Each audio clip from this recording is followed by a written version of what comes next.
and gentlemen, welcome to Source Material. I am your host, Jesse Starcher, and this evening we'll be talking a rather classic piece of Marvel literature tonight.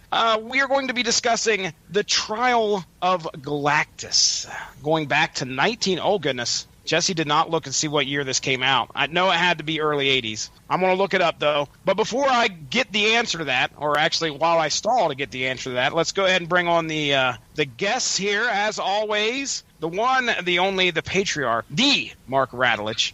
Are you ready to talk some Fantastic Four? I am ready to talk. Are you ready? Because I'm ready. Let's get this party started. I got notes. You got notes. Fantastic Four. I got kids.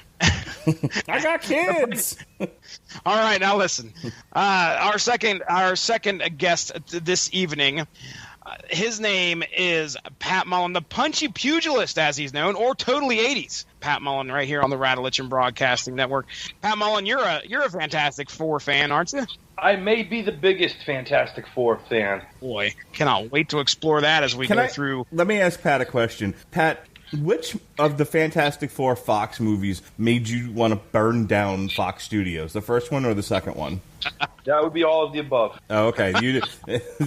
You wanted to burn it down after the first one, and it didn't get any better with the second one, huh? No, there was one day I actually thought I saw Tim Story on the street, and Tim Story's the director, and I was really ready to just run up and take a swing.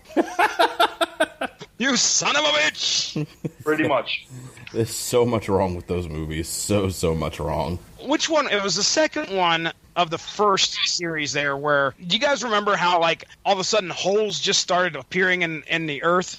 Yes. I try not to, but yeah. I want you all to take a look at Silver Surfer issue number 1, all right? And if you look at that, Silver Surfer's coming out. You guys probably remember it. He's coming out in this pose. I'm pretty sure it was Kirby. 1968, first edition? I would assume. It's got to be...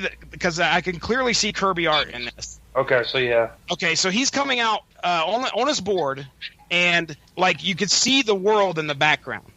But unfortunately, the way the board is drawn, it almost looks like there is a hole in the earth. And I swear that somebody put that in that movie because they thought that was something that was happening in that book just by looking at the cover. I'm just spitball. There's a hole, all right. There's actually a lot of holes. You know where they are? They're right in the plot of that movie. Ooh, ouch. Shots fired.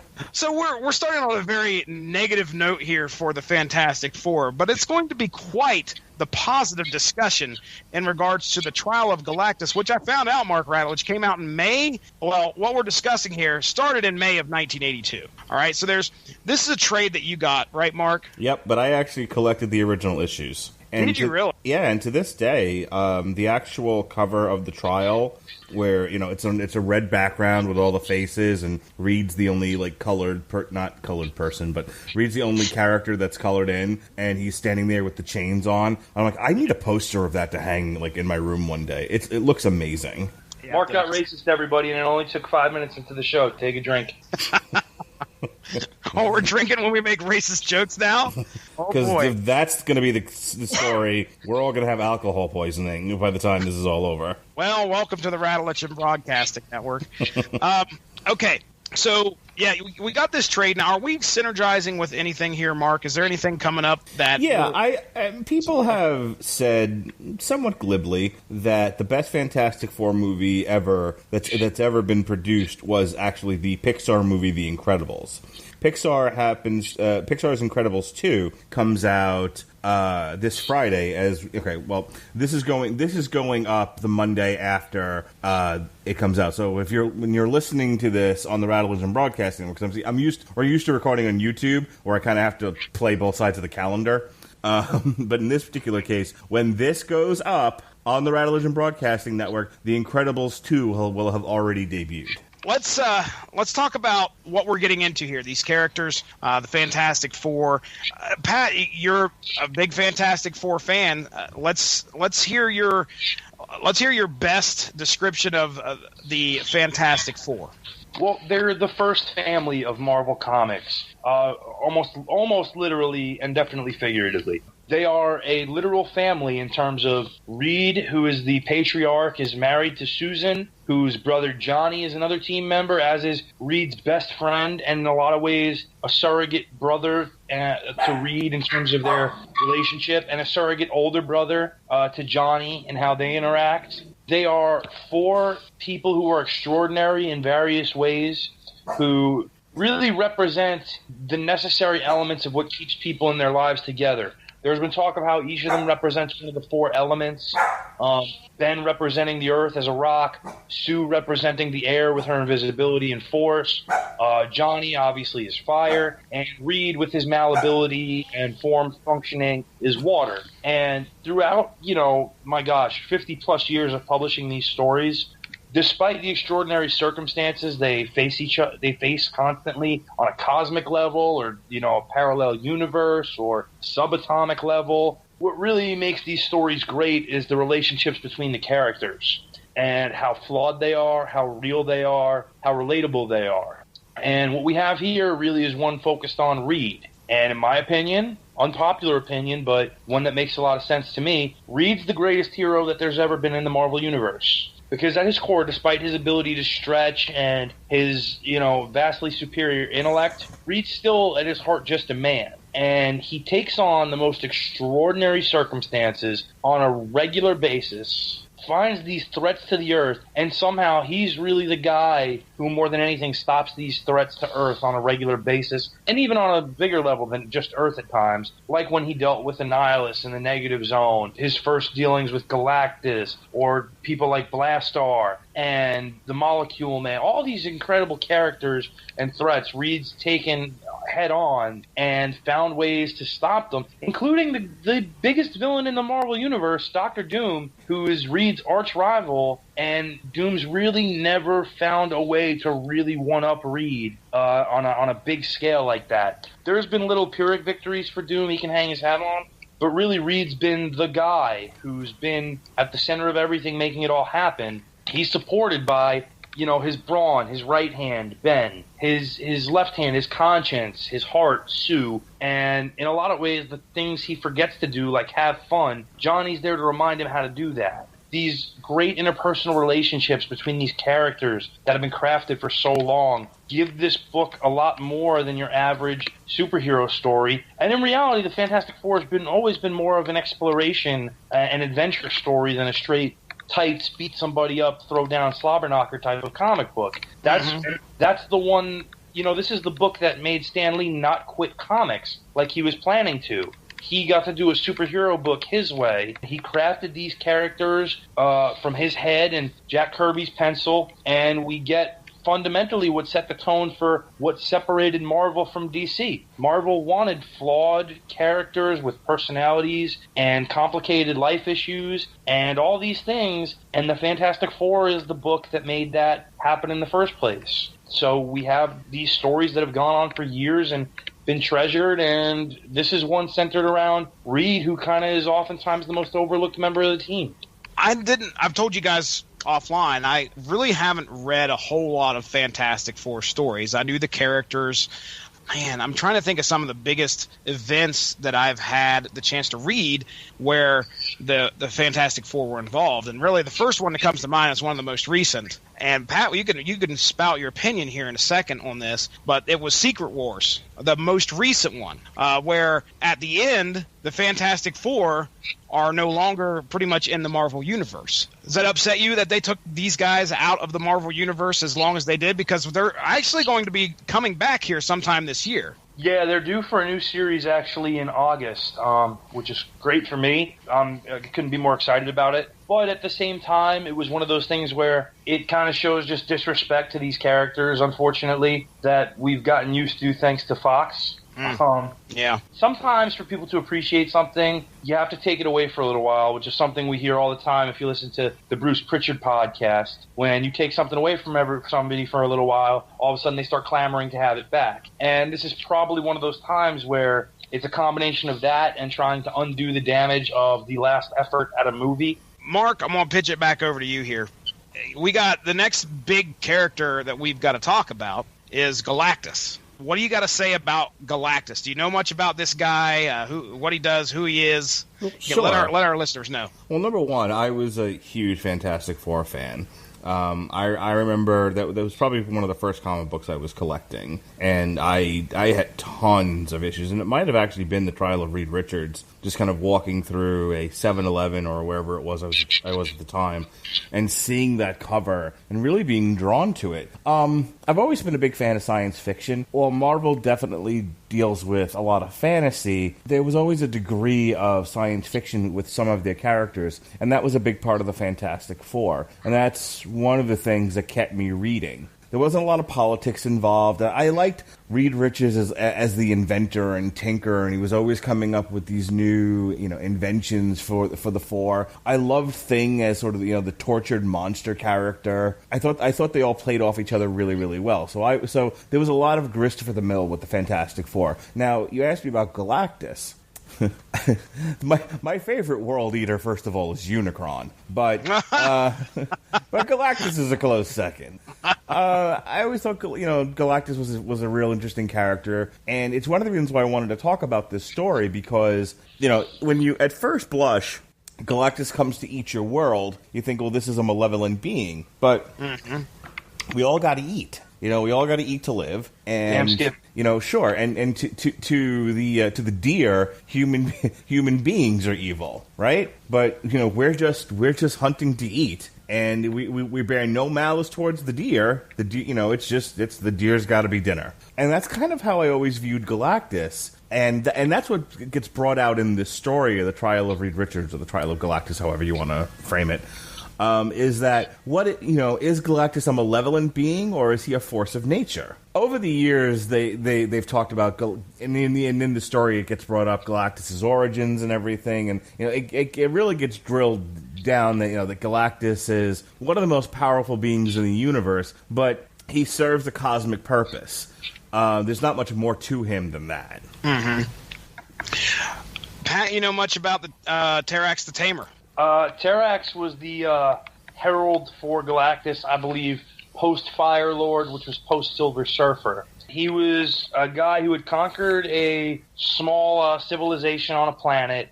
Wasn't necessarily a not tough guy before that, but Galactus was in need of a new herald, and found this guy who had conquered this little civilization and imbued upon him the power cosmic. And Terrax's main gimmick, whereas the Surfer really didn't have one per se in terms of a power set, because he got the majority of the power cosmic from Galactus. Ever since then, Galactus has always had kind of very specific avatars. So in the terms of Fire Lord, as the name doesn't give it away enough, he had fire powers. Terrax, if you look at the Latin of the name, Terra, he has the power to manipulate the earth of the planet, the ground, the rocks, that type of stuff. Going further than that, you had Airbender, who, controls air and wind and such.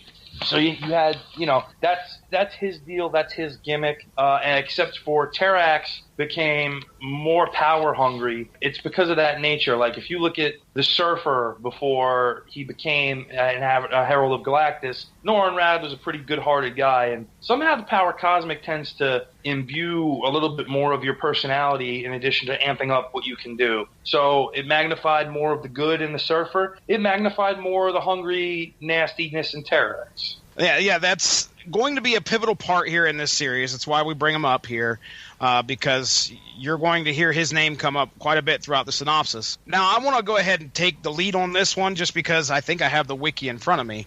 But I want to talk about one more character who really isn't as big of a player in all this, but it's somebody that I didn't know, may be a name that a whole lot of our audience may never have heard. But there's a character in here by the name of Frankie Ray, who is, at this time, Johnny Storm's girlfriend, I believe.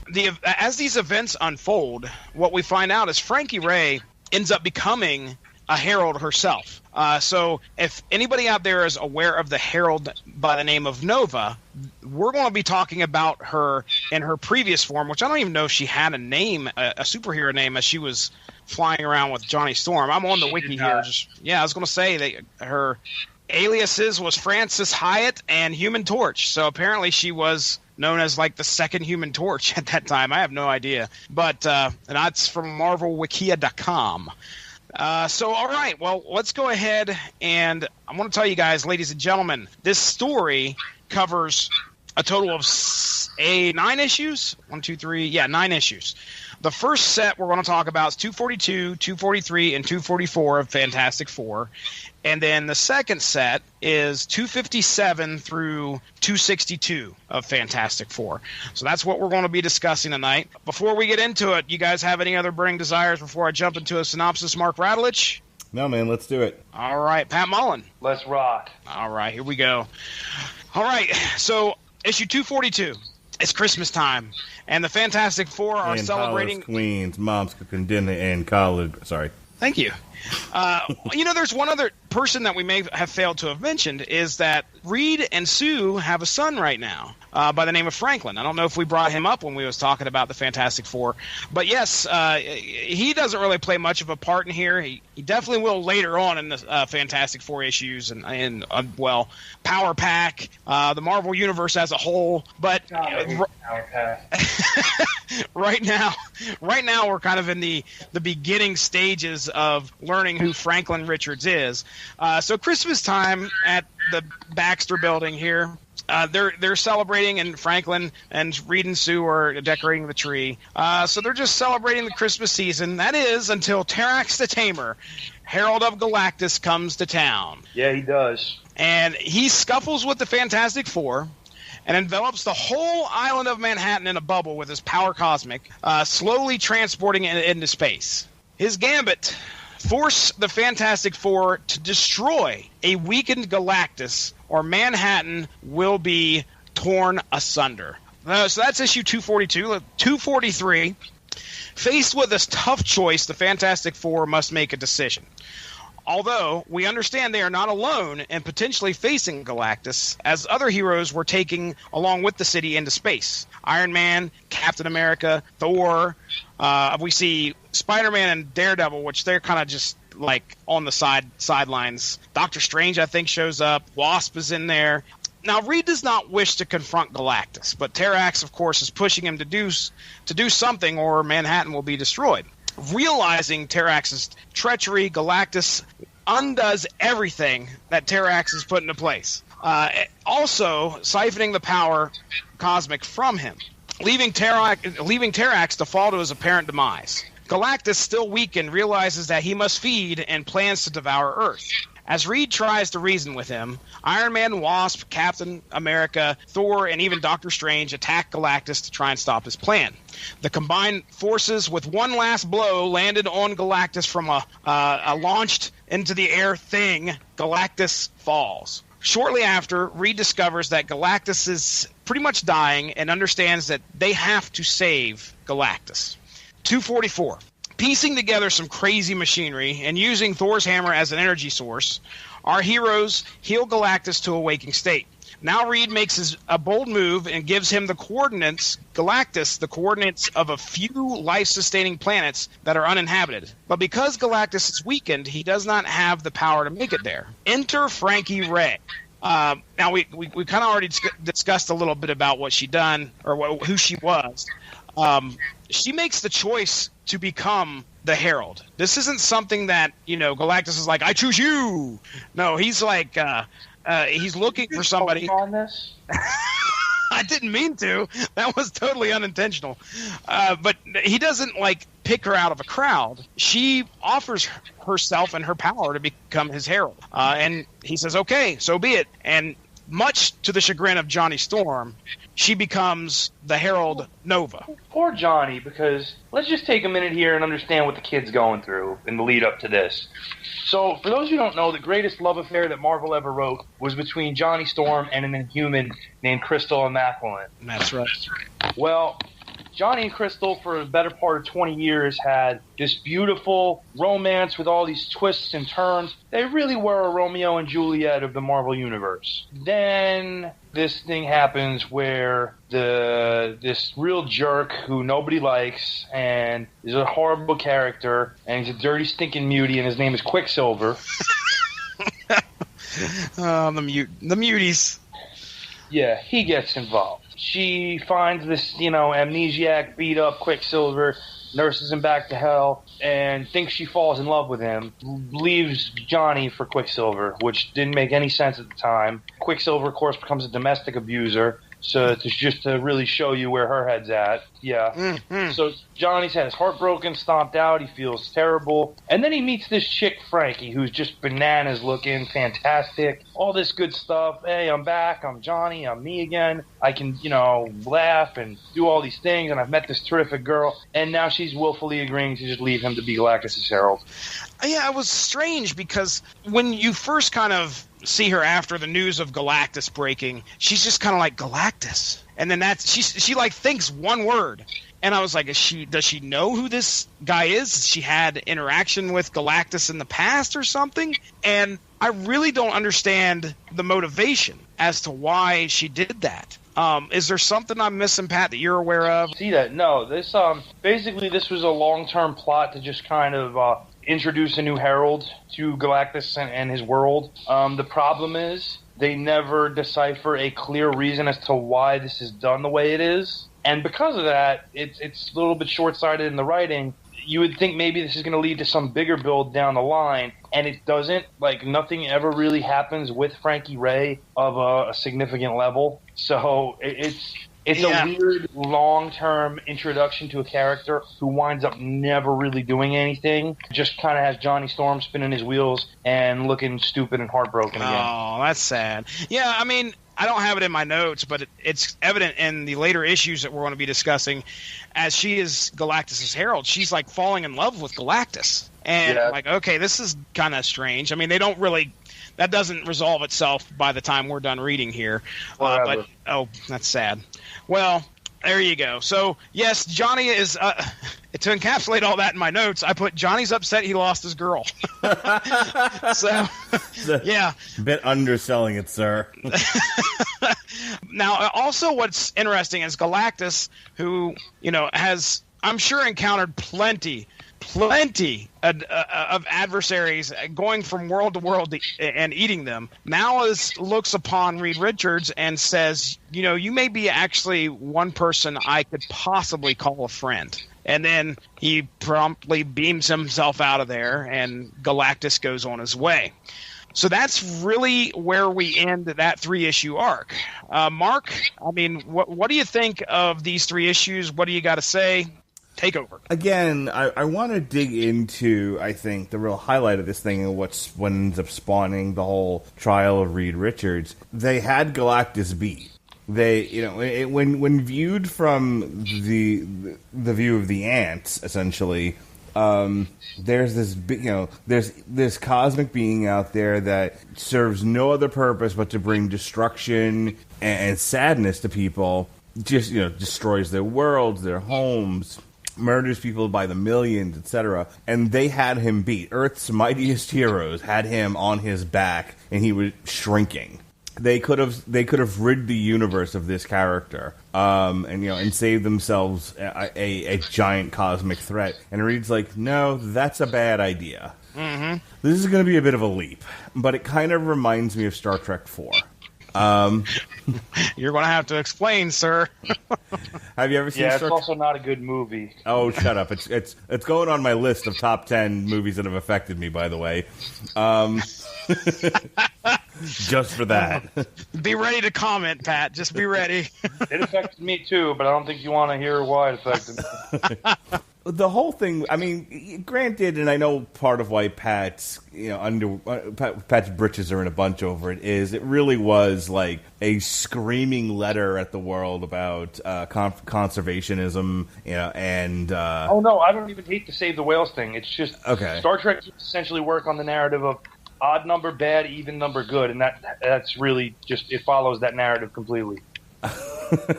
Star Trek 4 is fantastic.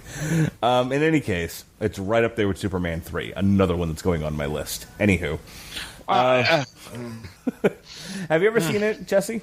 Which one? 4? Star Trek 4? Yes. Yeah. Okay. Absolutely. All right. So the link here for me, and the whole reason I brought this up and went on this tangent, is there's a line in Star Trek 4 about, hunting whales into extinction and not realizing that, eons later, how useful whales would be in stemming off, the destruction of the planet. You know, when the probe went looking for the dolphins and the whales rather, and there's no whales to be had, they sealed their doom. And so they have one chance to make it right. And that's kind of what Reed is saying here, is that Galactus serves this greater purpose. And and it's one thing if Galactus just dies of, old age or whatever. But to murder him or to just let him die, this may come back to bite us. It's better to let him live and do his thing, suffer what consequences that may, because we may be stemming off even greater consequences here. It's a very big picture, sort of universal frame of mind that Reed is going with. He's like, because essentially everybody else sees it from the point of view of self-preservation. Kill Galactus, save yourself. And Reed's arguing, no, let Galactus live and you may die, but the universe will go on. And I love that. I love that philosophy. I love the ability. I'm surrounded by single-minded, selfish people on an ongoing basis. I love at least a fictional character who's written to the point where he can see the greater good, and he's the only one that can see it. I mean, he convinces people along the way eventually, but everyone kind of at first is like, who? Almost like, save Hitler? Why? Yeah. But let's think about that for a second. It's like if you had a time, it's the old cliche, the old trope. If you had a time travel device, what would you do with it? Would you go back and kill baby Hitler? Do you ever think about what would happen if there had been no Hitler? If here, I'm waiting for like Jed to somehow magically appear.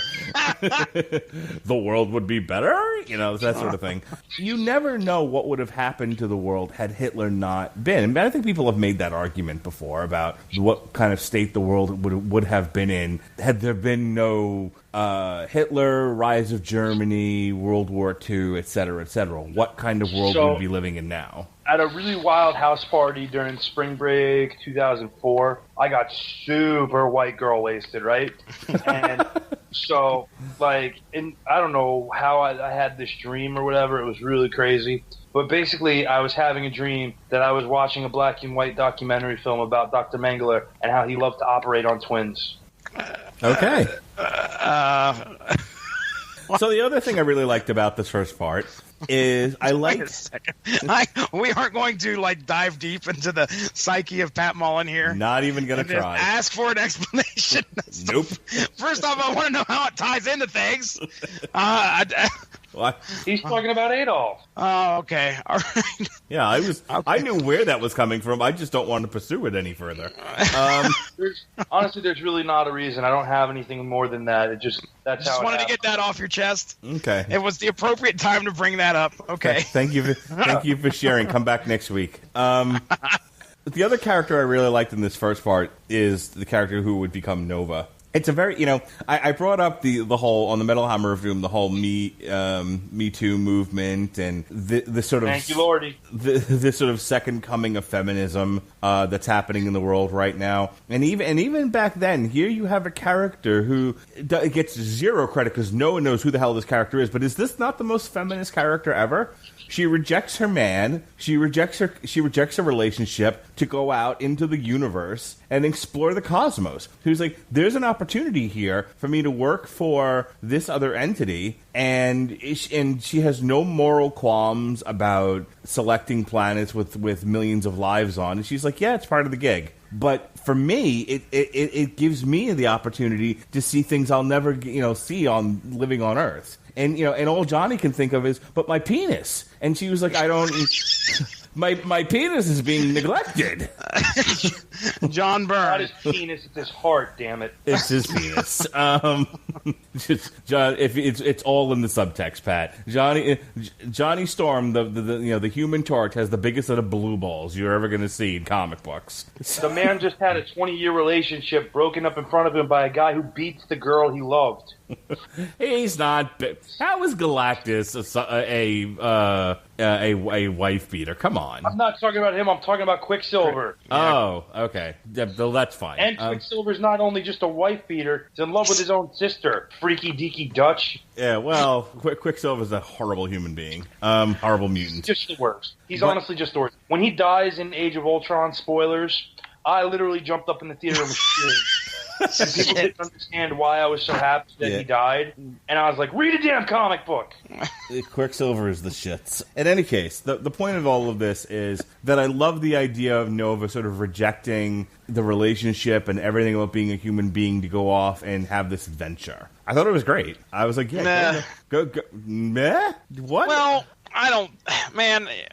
I really don't know about the whole feminism argument. I mean, at least... Do you not see it? I don't feel it. I certainly... It's hard to see it behind her apron in the kitchen. Ooh, kitchen winch. We gotta get to that issue. But no, I mean, I understand where you're coming from, Mark. I mean, you laid out some points there. To me, Frankie making that decision just felt completely off to me. I mean, really, out of the blue, nowhere, hey, guess what? I'm leaving. I've heard of this guy Galactus. Bring it on. I'm like, dude, I mean, Johnny sits there and watches this happen within a split second. Like, there's no explanation as to why she chooses to do this, which...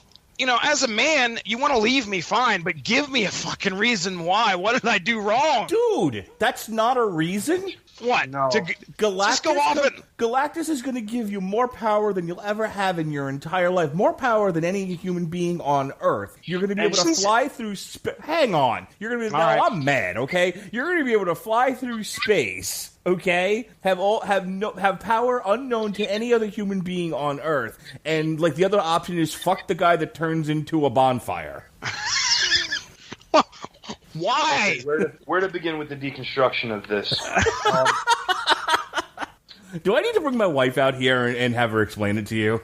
She's probably sleeping. You really want to convince your wife that there's a better option out there? You afford to take that gamble.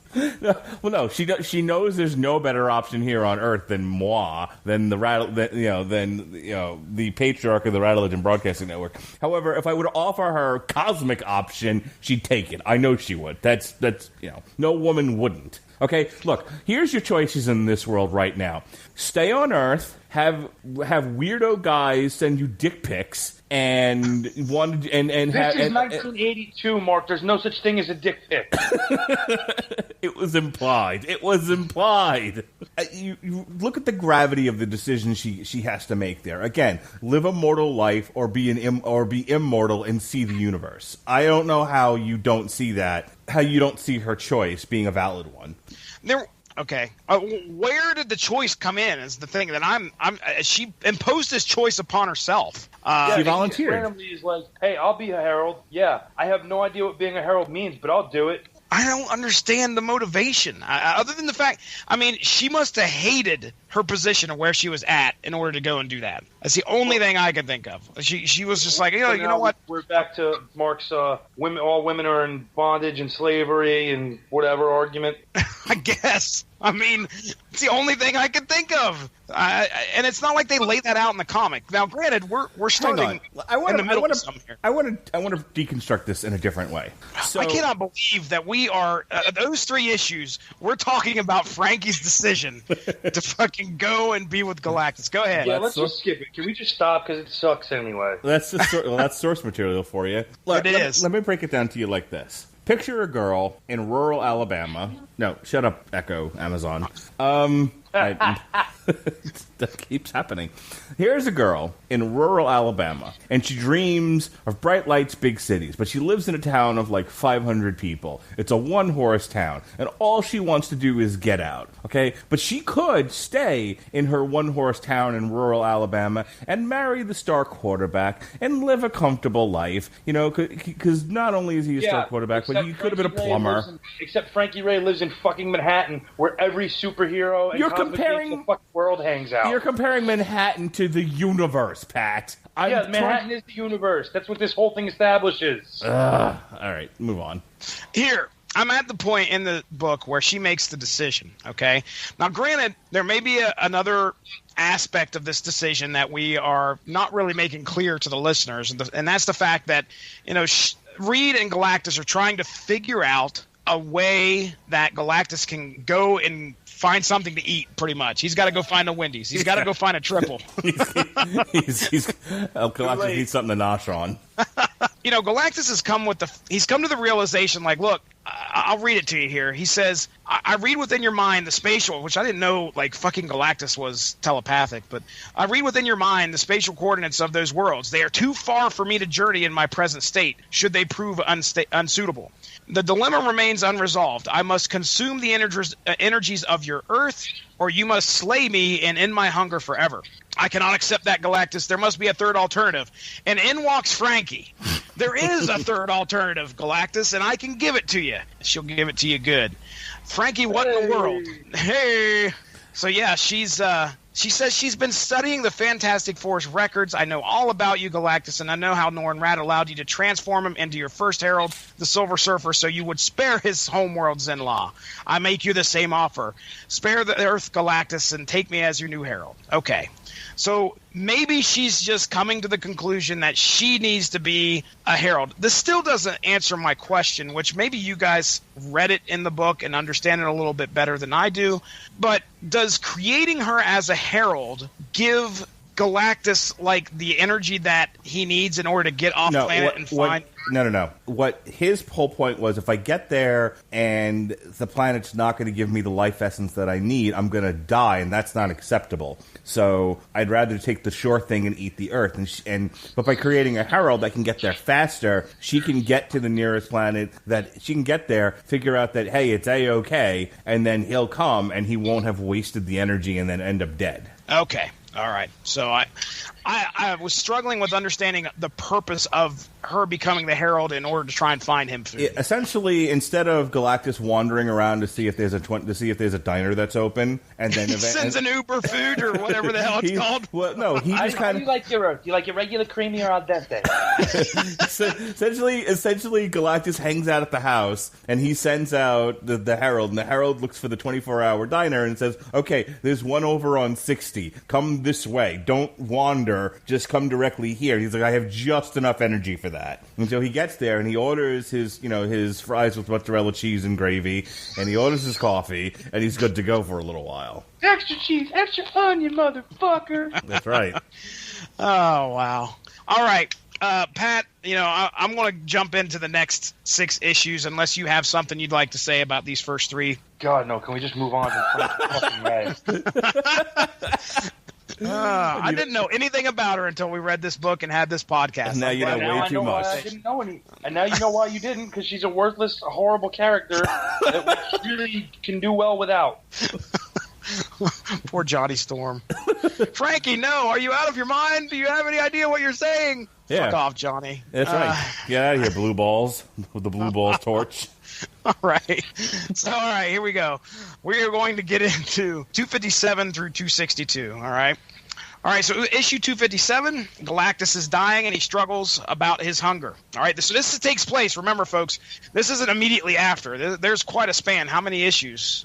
44 to 57, so that's, what are we talking, 13 issues there? So that's a year's worth of time. Jesse, I'm so proud you did that math without a problem. I had to. So I was on the spot, though. It took me a little bit longer. Galactus, not like a dog spot, not a liver spot. No, not just any spot. On the spot. 257. Galactus is dying, and he struggles about his hunger. Death shows up here, ladies. I think this is the only... I thought Death was going to have a lot more interaction with Galactus here, but Death shows up and convinces him it is necessary that he feed. And he gives in. Led by his Herald Nova, Frankie Ray, he finds a planet, but not just any planet. It turns out this planet is the Skrull throne world, and Galactus summarily devours it. I just want to kind of toss this out here because they mention this in the issue, and we can touch on that later if you want. But Franklin somehow was in the hospital. Franklin Richards, the young boy, was hurt throughout some kind of a battle prior to this, I believe. His parents, Reed and Sue, look a lot more worse for wear than usual. They've been at Franklin's bedside in the hospital. But we also find out that Sue is expecting. That's right. I think this is... Now, correct me if I'm wrong here, Pat, but she's pregnant with Valeria, who ends up dying, doesn't she? Sort of. Okay. All right. We'll leave it at that, because I'm sure there's a long explanation. I bet you Dr. Doom's involved, and we're not going to get into that right now. Yeah. visiting the Avengers Mansion during this time, visiting the Avengers Mansion, Reed is abducted, and that's kind of where we leave 257. Like, just out of the blue, Scarlet Witch turns around, and there's a big-ass hole in the wall, and Reed's gone. We don't know what the hell's going on. So 258, we have what they call the interlude. This is called interlude. So we're talking Dr. Doom here, ladies and gentlemen. And we just kind of follow Dr. Doom throughout his daily duties. He's dealing with this young kid, Kristoff, where at first you kind of see the sympathetic side of Dr. Doom and how he wishes to, mold this child and treats the child pretty good up until... Well, wait. Go ahead. So...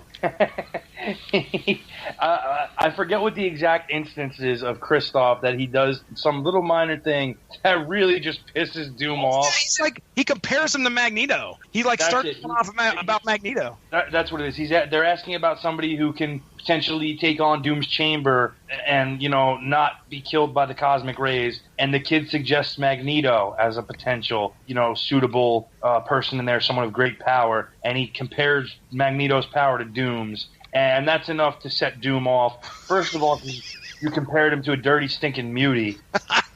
Second of all, because he's suggesting that anybody's power level is on that of Doom. And he freaks out, grabs this kid, throws him up in the air, and scares him half to death, and just sends him to his quarters until I call for him.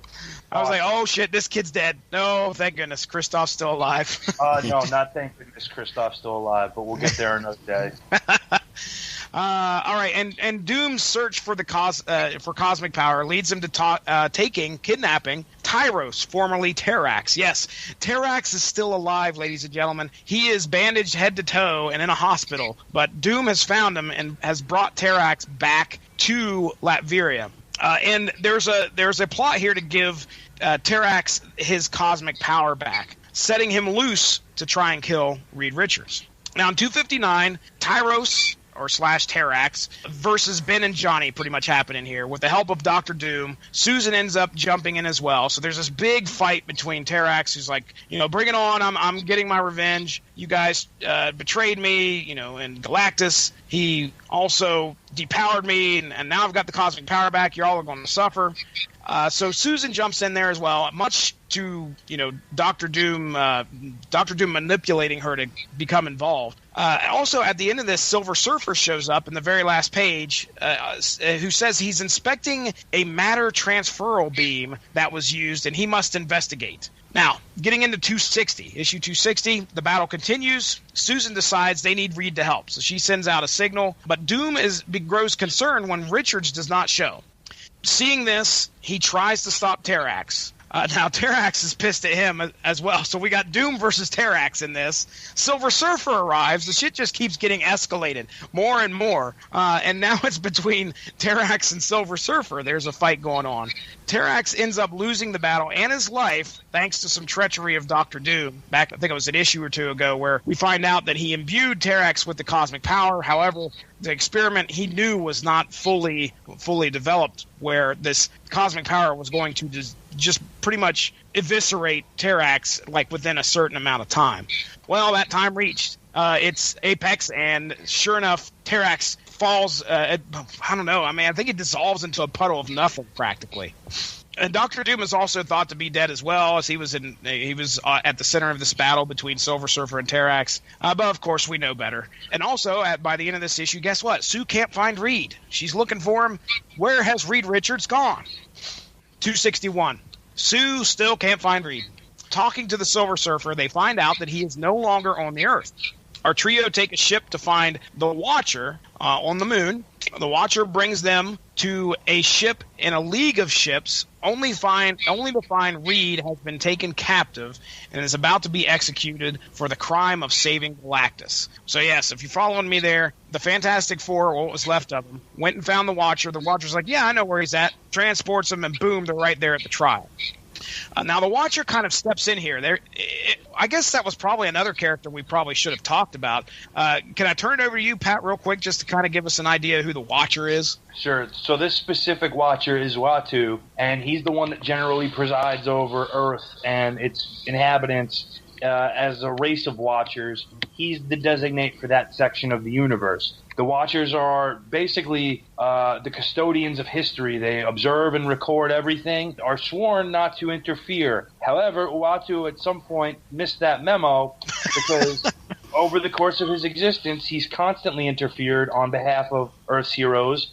The first time was when Galactus made his first appearance on Earth, and he was able to help Reed stop the menace of Galactus from destroying the Earth at that point in time. Again, Uatu being Uatu, gets himself involved here and brings the Fantastic Four to the trial, which I guess is not technically interfering so much because he's not directly involved. Yeah, at this point, he's just a cosmic Uber. Well, until he becomes like defense counsel, because that's why I said to this point. Yeah. He steps in to make the council reconsider their position. So he's voicing his opinion, and it's almost like he decides, okay, I need to do something here. He actually sends, I think it's this issue, or maybe it's next issue, but he sends Johnny Storm off to go find somebody. You don't know who that is. Uatu's trying to make a case as to why Reed Richards should not be found guilty. But at the end of the issue, one voice stands tall among them, calling for Reed's death, and that is Lilandra Majestrix of the Shi'ar. Oh, what a bitch. So we're getting to the climax here, the final issue, issue 262 of Fantastic Four. And it starts out rather strange. I wasn't expecting the beginning of this issue. I'll tell you that right now. Where the Watcher decides to go and grab John Byrne, the writer and the artist of this whole series. So he goes and grabs John Byrne and brings him to the trial as well so he could document it for his real meta stuff going on here. Pat, has he ever showed up in any Fantastic Four? I feel like this has been an established character for some reason. Obviously, he's been the writer and the artist for quite a while on Fantastic Four. But this is the first time I've ever seen him show up in a comic book. Yeah, this is John Byrne sowing some of John Byrne's wild oats, as it were, I guess, and wanting to put himself into something and kind of Rousseau it up a little bit. Okay. All right, so the trial begins. Swerve, bro. The trial begins, and we hear from a Skrull attesting to the Throne World's demise and the 7 billion souls devoured by Galactus. The Watcher sends Johnny off to bring someone for Reed's defense, and the Watcher is now defense counsel and asks Reed how he pleads, and all of a sudden, Reed pleads guilty. Go ahead. He pleads guilty to allowing Galactus to live, but his argument is that allowing Galactus to live is not a crime. And the whole thing was, he was like, yeah, I'll plead guilty to letting him live, because that happened. There's no way I can get out of that one. That's a fact. I let him live. That's documented. I'm not, but the real question is, was allowing Galactus to live so that he could go on destroying worlds a crime? Yes, that's right. So Torch brings Odin, the Allfather Odin, in to explain that Galactus, kind of supporting Reed's argument, Galactus is a force of nature.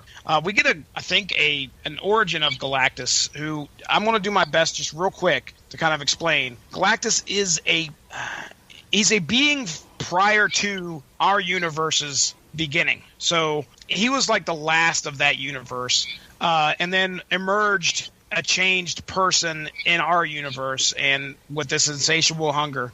But Odin goes on to explain that, he is not really a man that is...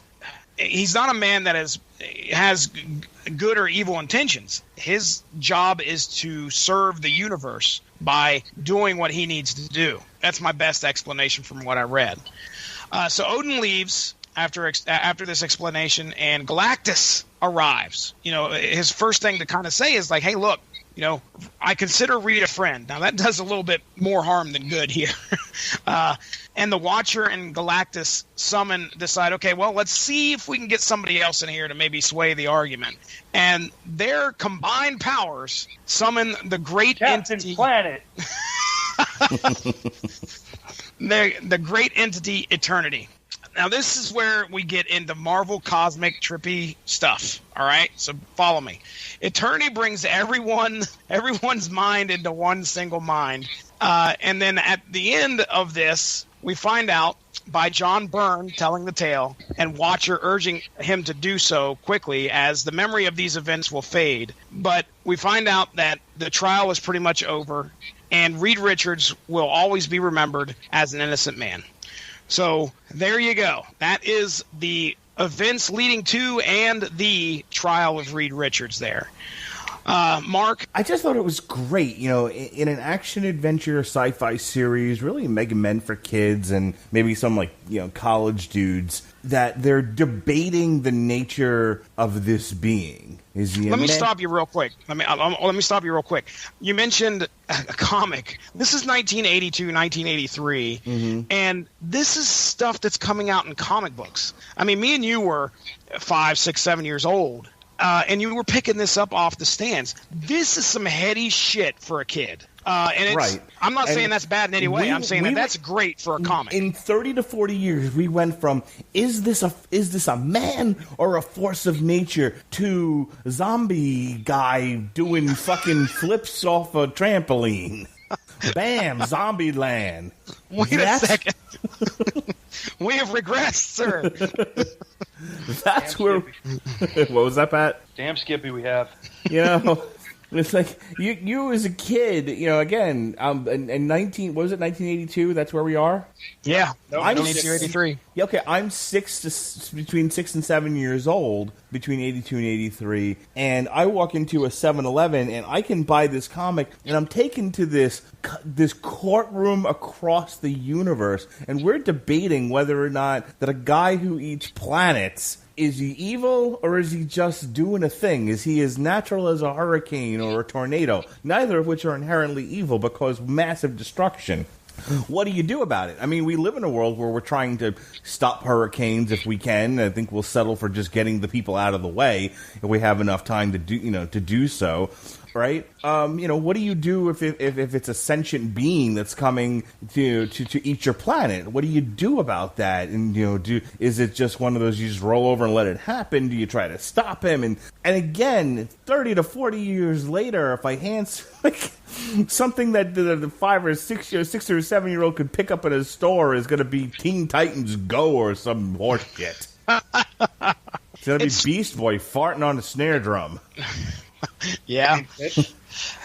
This, it kind of raises up some sad emotions in me when I used to get, not picked on, but, people give you hell for reading a comic. Well, that's for kids, man. And you read a story like this, and this is in the 1980s when that shit was, very much prevalent, where somebody saw you with a comic, you be ready, you might get a hard time. But the stories within a Marvel Comics Code approved comic were pretty damn deep, pretty deep. So yeah, I hear where you're coming from, Mark. We may have regressed. I think that, well, society has gotten a hold of our superheroes, and a lot of times we may not like the direction that they're going in, especially nowadays. But chalk that up to just having an opinion or being old and codgery. But whatever. The other thing I really liked about this was how, so Reed puts together a plausible argument, and the counter argument is, you still killed millions of people. We're still angry. We want justice. So essentially, Lalandra's whole argument is vengeance. It isn't really it's lynch mob. Yeah. I was absolutely gonna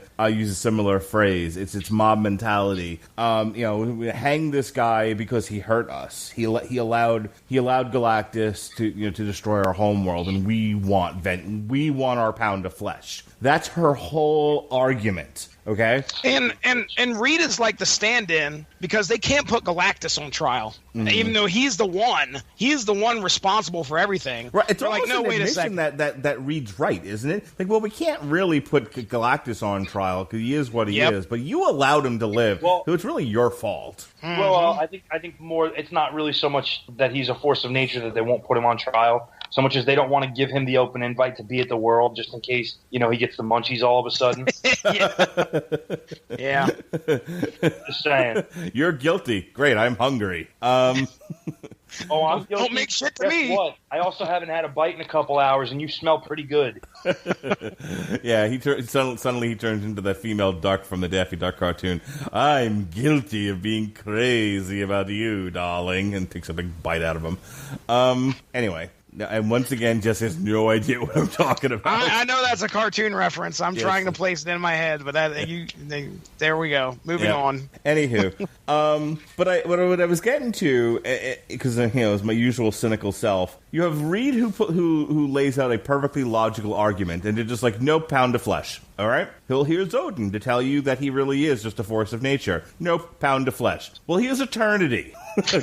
Yeah, they don't think fucking Odin, the Allfather of fucking Asgard. Well, it's like, it's just like, I have a witness that says you're a fucker. Well, we have scientists and we have people with DNA evidence. Yeah, but bullshit. OJ's innocent. All right, sure. It's well ahead of its time in really defining the modern American courtroom, isn't it? We have evidence. Yeah, but we hate him and we want to hang him, so we're going to say he's guilty. Want to do it, yeah. Yeah. I think that's what made me laugh about this, is that in 2018 I could look back on and go like, yeah, that's how that trial would go. It absolutely, like, we have an omniscient witness that can tell you the absolute truth of the universe, but we hate him so much he's got to go. Yeah, that truth is cool and all, but yeah, we kind of want it to go this way. Yeah, we're not saying you're wrong, but we still want to kill Reed Richards. Okay, all right.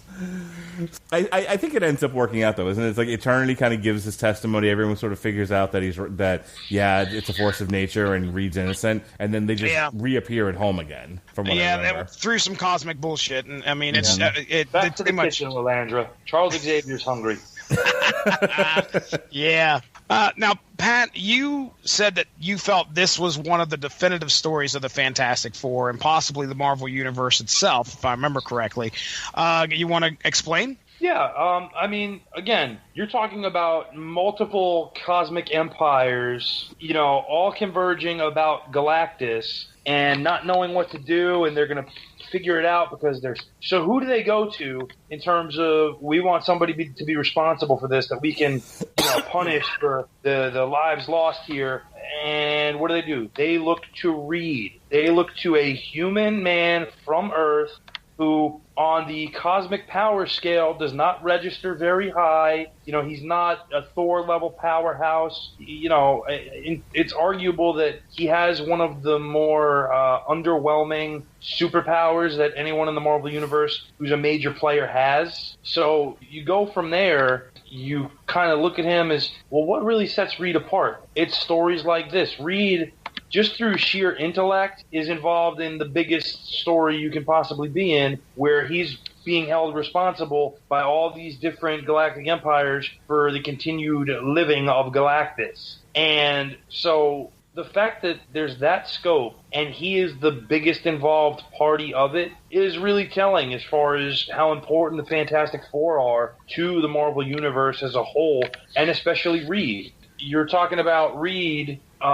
being held responsible by these people for these billions of deaths because he allowed Galactus to live. He saved his life. You talk about Reed, who, in many ways, because of his singular focus on certain tasks, can almost be considered autistic, which is not uncommon of geniuses. A lot of geniuses are considered autistic because they have such a tunnel vision when it comes to a certain thing. It's a weird way to phrase it, but that's how it's been called, and this is no exception to that. Reed's singular focus is involved in what this was, and at a certain point he does find himself somewhat culpable because, he allowed Galactus to live, but he's not the one who destroyed these billions of things, and lays out this incredible argument really without hesitation about how Galactus is in fact a force of nature. Allowing him to die would have been upsetting the balance of the entire friggin' universe. I'm real sorry that these people died, but this is the way it has to be. And on top of that, you get somebody the scale of Odin to come in as the first witness for the defense. And confirm everything that he just said, pretty much. I mean, Odin comes in as like, oh yeah, let me tell you the story about Galactus. And it's well known that Odin's not really fond of Midgard, as he calls it on his home world, but he still steps in for Reed's defense And Reed has Eternity, the living embodiment of everything, come in to basically bail him out. So if you want to talk about how important Reed Richards is, and by extension the Four as a whole, look no further than that singular panel when Eternity is brought in as a witness to the defense. That's insane. Yeah, you can rest your case on that right there. I mean, that's big time. What other times has Eternity showed up other than in like some very, very large scale Marvel events? I can remember we talked about Eternity, I think, in the Infinity Gauntlet, one of the biggest Marvel events out there. And for some reason, I'm sure there's a lot more cosmic stories that I'm probably unaware of where Eternity's been used as a character. But that's about as tall as you can get. I don't think there's anything above Eternity when it comes to the grand scale of cosmic. Only one. There's only one that stands above Eternity, and that is the quote-unquote one who sits above all. Yes, I've heard of that term. And you don't see that. That's such a meta-fucking term, too, right? I mean, has that actually been a person that showed up at all, or an entity? Okay, well, there's still, like, an interpretation of what exactly the one above all is really supposed to be. Yep. Most people point to it being the Judeo-Christian God of the Bible and the Torah, and some will point to it as, well, we never got that confirmed, which is, true. And then there's other interpretations of God in the Marvel Universe, one of whom is Jack Kirby, that the Fantastic Four actually get to meet at one point. Which is it's really cool, honestly, if you love comics, if nothing else. That was just seeing that was really awesome. I'm not going to say it was some groundbreaking stuff. It was just really awesome to see Jack Kirby represented that way. Yeah, for sure. Well, that's kind of how I took it when I first heard of the one above all. I was like, well, are they referencing actually God, or are they referencing the creators of these stories? Which is, some people could say, okay, well, yeah, that's kind of what God is. He creates his own story and watches it unfold. So I don't know, but interesting stuff. Great explanation as to why this is one of the better, if not the best, representation of the Fantastic Four and Reed Richards in a story. Mark, you mentioned that this is a story that puts Marvel ahead of DC in a lot of aspects. Did you want to kind of go into that a little bit? Well, at the end of the day, the universe was still the same. That was nice. That's true. Not for long. This may... well, we still have decades to go before they wreck the universe, but... this was a pretty straightforward story. Galactus came to Earth. They shoot him away again. He ate the Skrull homeworld, and by the way, the Skrulls are bad people. Let's just put that out there too. Yeah. They are pretty shitty. Nobody likes the Skrulls. They ate the Skrull homeworld, and all these alien beings said, not for nothing, whether you love or hate the Skrulls, any one of us could be next. Maybe Galactus should go. They go get Reed Richards, and they blame him for it, and they put him on trial, and he wins, and he goes home. And that's the end of the story. When you break it down to, like, its brass tacks. Pretty straightforward. I feel like when we read a lot of the DC stuff, it's all over the place. Like, I read through Infinite Crisis... Jesus. During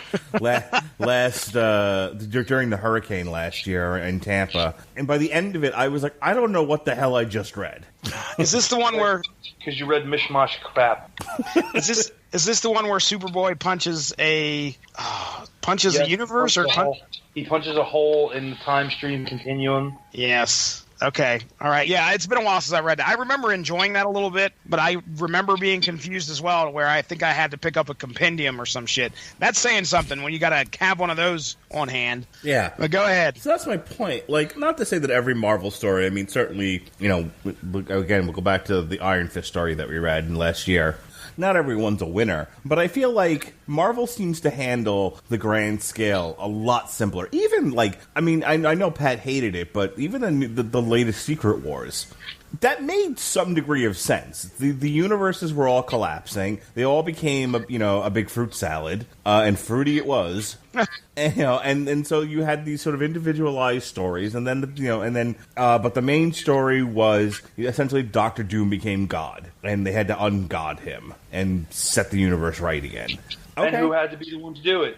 I don't remember. Honestly, I gave up on it. But no, take one guess. Who had to be the one to stop Doom in Final Combat? Reed. It was Reed. It's Reed Richards. Bingo. So I tend to enjoy, I think, the grander Marvel stories more.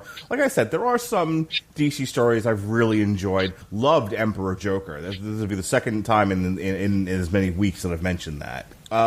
But when it comes to these sort of greater philosophical, grander stories, I think especially this era of Marvel really had a handle on it, much better than DC ever did. I can see where you're coming from. We're both, well, I should say myself, I've been a Marvel guy growing up. I know you collected most Marvel when you were growing up as well, Mark. So I don't want to sit here and say that we're biased in any way, but because the evidence right here speaks volumes that we just read. Pretty straightforward story, just like you said. And we got to learn a lot about a man who, fought against a legion of alien races in a trial that, it turns out he was right all along. So I don't have really any other notes here. Mark, did you have anything else you'd like to say before we kind of close up shop? Freedom for Frankie. Freedom for Frankie. Fucking shit. Pat Mullin? Once again, Reed Richards proves to be the greatest hero the Marvel Universe has ever seen. I will absolutely tell you, this is the first time I've read this story, much to these two guys' surprise. This is the first time I hopped in and read some one of the more famous Fantastic Four stories. So, and I enjoyed it. I had a good time. I had a fun time reading it. John Byrne showing up in the comic kind of threw me for a loop, but of course it was neat to see how he put himself in there. If I had the chance to do something like that, if I was, you got to think this guy wrote and drew this comic. That's a big chore, especially for the workload that 1980s Marvel expected of you and the pay that you got. They weren't. John Byrne's a notable creator, but back in the early 80s, I'm sure he was just doing his best to try and, make his mark on the comic world. And drawing and writing your comic, most comics you see today are either written by a person and drawn by another person. And he did this for years, too, on Fantastic Four, if I remember correctly. Yes, he did. I mean, I don't have the wiki in front of me, but I know it was years that this guy did this. So being able to tell a good story and draw it at the same time is pretty unique. And that's what makes John Byrne a legend when it comes to comic books. Let's get out of here. Guys, thank you so much for coming on here. Mark Radulich, let's do some plugs, sir. What do we got coming up on the network? When this airs, the next day, tomorrow, will be our Damn You Hollywood review of The Incredibles 2, brought to you by the good people at Pixar. And then on Wednesday will be Metal Hammer of Doom's review of Amorphous, Queen of Time. Last week on the Radulich and Broadcasting Network, Alexis Haina, not you, Amazon Echo, from Honeysuckle Rose Creation, and the returning Ronnie Adams, and I and Jesse all talked about Kingdom Come. Speaking of dicks, remember that? So we discussed that at length, and then on June 12th, and then on June 12th, Jesse and I attempted to talk about Krypton. I don't know how that's going to go. I do. Badly. And then on the 13th, the Metal Hammer of Doom reviewed Ghost prequel, new Ghost album. Coming up on the Source Material podcast, we're going to be synergizing in a small, infinitesimal way with Jurassic World. We're going to be looking at Justice League America: Salvation Run. Oh, that's fun. It's a book I remember. How is that synergizing in some small infinitesimal way? I think there was a dinosaur on the cover of the trade I got. Okay, all right. Is that the one with the trickster handcuffed to? Oh gosh, it's been a while since I read it. It's sitting right over here. It's all the DC supervillains are thrown on an island on this planet. Yeah. Yeah. So yeah, that's okay. I'm thinking of one of the spin-off minis, I guess. That's like Jurassic World, right? Sure. And then on Wednesday, Jesse, have you heard any of the Nine Inch Nails playlists I put together for you? No, I have not had a chance to listen yet. Well, we're gonna review the new Nine Inch Nails EP that's being marketed as an album for some reason. It's called Bad Witch, and then because it's only like 6 songs, I'm gonna have Jesse pick 4 or 5 of the ones that I've put on a playlist for him, and we're gonna talk about those Nine Inch Nails songs too. You know? They aren't all like 8-minute long songs or anything like that. None of them are 8 minutes. 8 minutes. Okay. No, they're all normal song length. Coming up in the month of July on the Source Material podcast, we got Luke Cage Volume 1, Sins of the Father, Ant-Man Volume 1, Second Chance Man, Incredible Hulk's Planet Savage, which features one of my favorite stories, The Spy Who Smashed Me. On the 23rd of July, I'm gonna take a break from this nonsense, and Jesse and Jason Teasley are gonna look at Spider-Man Threat Level Red. Is that what that's called? Threat Level Red, sir. And then we close out, and in no way is this synergizing with anything. We just decided this was a good time to do it. We're going to look at the Scott Ian written Lobo, Highway to Hell, on July 30th. Scott Ian from Anthrax? Yes. Yeah. Nice. Yeah. So, Pat, you're, of course, welcomed on any one of those shows if you should feel like your sack's being tickled and you want to be a part of it. I appreciate that. Nothing gets me going better than a good tickling of that underside.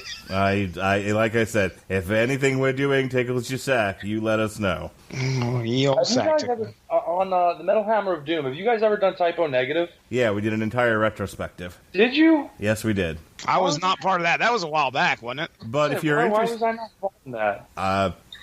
I actually knew Steel. Oh, really? Maybe we'll go back and revisit that. But if you're interested, Dee Snider has a solo album coming out that we're going to review. Well, of course I'm interested. Come on now. Okay. Okay, August 1st. Be available for Dee Snider for The Love of Metal, which comes out July 27th. I already love the name of it. Yeah, I knew you would, buddy. All right, so that's all the news that's fit to print here on the Source Material podcast. Pat, I'm going to throw it to you. Go ahead and plug your show. I hear your people put a video out for some strange reason. Crazy as it may seem, because there have been so many people who've doubted it, myself included. It looks as though the casual heroes are coming back. Yeah, dig it. Gavin and Chris put out a video this week confirming that, yes, Casual Heroes will be recording again very, very soon. Chris has a new studio set up specifically for us to record in, looking for amazing things out of it. Gavin Napier announced the arrival of a new show. It's going to be called Old Guys, Old Games, where people from the Jurassic era, to tie into Mark reviewing Jurassic World, review video games that were released in a time long ago in a land far away called Japan. And some of these games that Gavin's going to be doing shows on include, but are not limited to, John Elway Quarterbacks, Tecmo Bowl, WWF WrestleMania and Steel Cage Challenge, Tecmo World Wrestling, just a lot of fun stuff on there. Expect me on at least 2 of those, to be sure, mainly because Ted DiBiase uses Girls and Cars as his entrance theme on WrestleMania for NES, which is just amazing on every level. The game itself is trash, as are most wrestling games produced by the WWF through that time. However, Girls and Cars, you know, what can you say about it, but just the best song ever written and composed. Absolutely. Yeah. In addition to that, you can generally more often than not hear me. Sunday, we record on Sunday evenings now. We're not live anymore, but we do answer questions. We do respond to stuff that's sent through us through Twitter, through Facebook, at Robert Winfrey. You can hear me on the 411 Ground and Pound radio show. Myself, Robert Winfrey, Jeff Harris, your normal cast of characters on there for sure. Definitely a cast of characters, I'll give you that much. We talk all goings on in the world of MMA, not just the UFC, but we talk some Bellator, we talk news breaks in terms of the ever ongoing legal saga involved in certain aspects of MMA, which has been more prevalent lately than ever. So you can go ahead and give us a listen there through 411 Mania, through iTunes, through Stitcher, and a lot of fun stuff coming up. You know, we used to do a show on the Rattlevision Broadcasting Network some time ago called Everyone Loves a Bad Guy that Robert did just such a tremendous job hosting. And I've gone back and listened to some of the old episodes. I really missed that show. What do you think we can do? How do we bribe Robert into... No kidding. I've always enjoyed his Go ahead. I was gonna say I've always enjoyed that show, and I hated for the fact that he decided to put that on hiatus. I think if we get this groundswell of support that we're hearing from all of us right now, I think we might be able to twist his arm into doing it maybe at least once a month just to get something back, because I really feel like that was a great show and Robert did a great job. And he did. Agreed. He did an excellent job. I mean, he did a couple of one-man shows that got huge listens on the old network, and I would love for him to do it again. He lost interest in doing it. I don't want to get into any of his personal stuff, and I don't know a lot of the details for it, even if I wanted to. But there came a point where he didn't feel like doing it anymore, essentially. Yeah, well, he was getting hit very hard at one point in time with a lot of coverage assignments and things of that nature.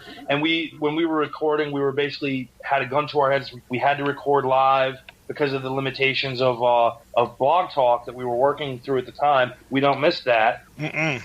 No, we do not. But yeah, let me, and I'll say this now on this show, and it's for anyone that's ever wondered about this. This is pretty much an open platform, and provided you don't get me arrested by the federal government, it's kind of hands off, no rules. You want to do something, do it. Bring us some content. This is kind of a hippie environment here. I don't tell people what to do, except for Jesse. I kind of took over his show, but but I have a great time doing it. That's all that matters. That's right. But no, Jesse and I work really well, kind of hand in hand. And keeping the network going. And it's as far as people like wanting to come on here and do stuff, whether it's on a show that's already happening, TV Party, Damn You Hollywood, whatever. I'm open to almost anything. And if people just want to do their own shows without me, but they want an outlet for something that they have going on, I'm okay with that too. I've lent out my network to plenty of other people, and I'm perfectly fine with it. Again, just don't get me arrested by the federal government or by the state government for that matter. That's kind of my only ask. So yeah, pal, don't do that around here. Yeah, exactly. So if nothing else, the Rattleage Broadcasting Network is here for people who want to take a chance and have something to say. Amen, amen. Well, ladies and gentlemen, you can go give the Rattleage and Broadcasting Network a like over on Facebook to stay up on top of all the great podcasts that we have to offer. Plenty of stuff out there for you, just like we've kind of covered already. We talk MMA, we talk comics, we talk movies, we talk TV. Every once in a while, we throw up a wrestling show. So most likely there's something in the archive that you can find on our home at Spreaker.com. You'll probably be able to find a lot of comic book content. We're at over or close to 170 episodes now for source material. So if there is a book that you have read or would like to know what happened in that book, more than likely, what happened with... I need to start listening to some wrestling podcasts. I have this strange feeling that that's where a lot of these references come from. Am I right, Pat, or is this something different? Goddamn! That's what I fucking thought. Oh, fuck this cold. Seriously, get us out of here. You sound like you're dying, Jesse. I am. I'm getting there. Ladies and gentlemen, thank you very much for joining us. This has been Source Materials coverage of the Trial of Galactus. That's Mark Rattledge. That is Pat Mullin. My name's Jesse Starcher. We are out of here. Have a good one. Bye-bye.